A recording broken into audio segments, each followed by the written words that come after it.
Hi friends, welcome back to my channel. இந்த வீடியோவில் நல்ல காரசாரமான நெத்திலி மீன் குழம்பு எப்படி பண்ணலான்றதை நம்ம பார்க்க போகிறோம். அதுக்கு முன்னாடி நம்ம சேனலை சப்ஸ்கிரைப் பண்ணாதவங்க மறக்காமல் சப்ஸ்கிரைப் பண்ணிக்கோங்க. இப்போ நம்ம ஒரு கடாயை எடுத்துக்கலாம். அதில் 2 டேபிள் ஸ்பூன் ஆயில் ஆட் பண்ணிக்கிறேன். என்னடா என்ன இந்த கலரில் இருக்குன்னு நீங்கள் யோசிக்கிறது எனக்கு புரியுது.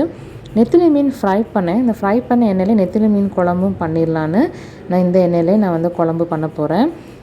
எண்ணெய் நல்லா ஹீட் ஆனதோ அதில் 1 ஸ்பூன் கடுகும் 1 ஸ்பூன் வெந்தயம் நம்ம ஆட் பண்ணிக்கிறோம்.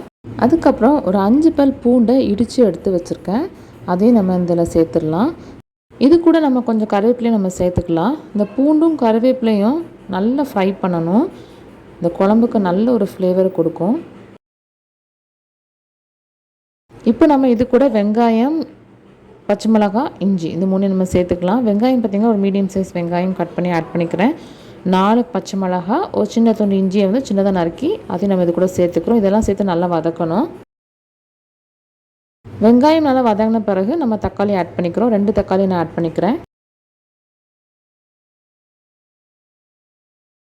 இப்போ நம்ம ஒரு பேஸ்ட் ரெடி பண்ணிடலாம். ஒரு வெங்காயம் ஒரு தக்காளியை நல்லா கிரைண்ட் பண்ணிக்கோங்க. கிரைண்ட் பண்ணி இந்த மாதிரி ஃபைன் பேஸ்ட்டை ரெடி பண்ணி எடுத்து வச்சுக்கோங்க. இப்போ நம்ம இது கூட நம்ம ஆட் பண்ணிக்கலாம். இதை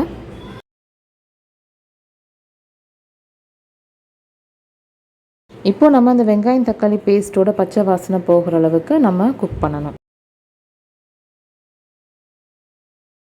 இது நல்லா குக் ஆகிடுச்சு. இப்போ நம்ம எல்லா மசாலாஸும் ஆட் பண்ணிக்கலாம். 1/2 ஸ்பூன் மஞ்சள் தூள், 1.5 ஸ்பூன் சில்லி பவுடர் வத்தல் தூள் நம்ம ஆட் பண்ணிக்கிறோம். 3 ஸ்பூன் கொரியாண்டர் பவுடர் மல்லித்தூள் நம்ம ஆட் பண்ணிக்கிறோம். இது கூட இந்த குழம்புக்கு தேவையான அளவு சால்ட்டு நம்ம ஆட் பண்ணிக்கலாம்.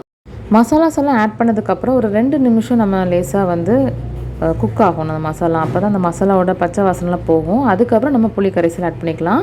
ஒரு எலுமிச்சை சைஸ் அளவுக்கு புளி தண்ணியில் கரைச்சி நம்ம ஆட் பண்ணிக்கலாம்.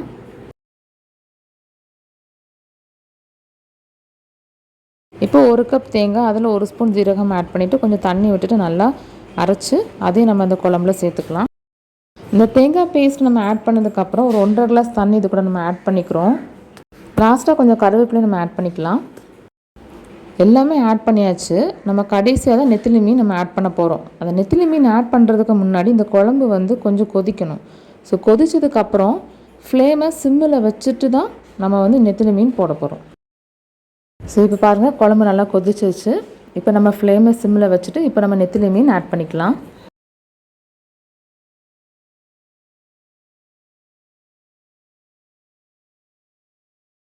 மீன் ஆட் பண்ணதுக்கப்புறம் நம்ம ஒரு 10 நிமிஷம் ஸ்லோ ஃப்ளேமில் இந்த குழம்பு குக் பண்ணணும். ஸோ இந்த 10 நிமிஷத்தில் நமக்கு மீனும் நல்லா குக் ஆகிரும், தண்ணியும் நல்லா வற்றிட்டு குழம்பு நல்லா கெட்டியாக வந்துடும். நெத்திலி மீன் குழம்பு எப்போவுமே கொஞ்சம் கெட்டியாக வச்சா தான் நல்லாயிருக்கும். சுவையான நெத்திலி மீன் குழம்பு ரெடி. இந்த வீடியோ பிடிச்சிருந்தா கண்டிப்பாக லைக் அண்ட் ஷேர் பண்ணுங்கள். மறக்காமல் நம்ம சேனலையும் சப்ஸ்கிரைப் பண்ணிடுங்க. தேங்க்ஸ் ஃபார் வாட்சிங் திஸ் வீடியோ. பாய்.